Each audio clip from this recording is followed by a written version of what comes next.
ಜೀವನ ಅಂದ್ರೆ ಬರೀ ಕೆಲಸ ಸಂಪಾದನೆ ಇಷ್ಟೇ ಅಲ್ಲ, ಅದು ಜೀವನ ಆಗೋದಿಲ್ಲ.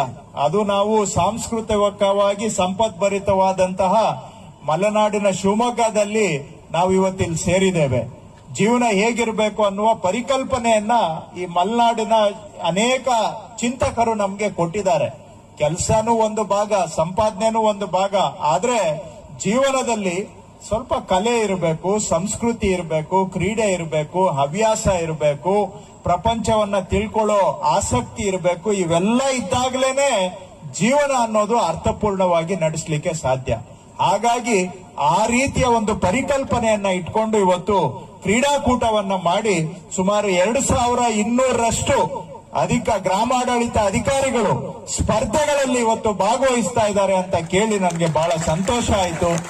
ಆ ಕ್ರೀಡಾ ಮನೋಭಾವ ಇರಬೇಕು. ಸ್ಪಿರಿಟ್ ಅಂತಾರಲ್ಲ, ಸ್ಪೋರ್ಟ್ಸ್ಮನ್ಶಿಪ್ ಅಂತಾರೆ, ಸ್ಪಿರಿಟ್ ಮನೋಭಾವ ಅದು ಇರಬೇಕು, ಬಹಳ ಮುಖ್ಯ.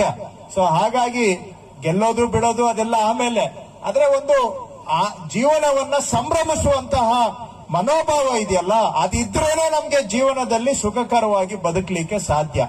ಆ ಒಂದು ಮನೋಭಾವ ಇವತ್ತು ಇಲ್ಲಿ ಕಾಣ್ತಾ ಇರೋದು ಬಹಳ ಸಂತೋಷ.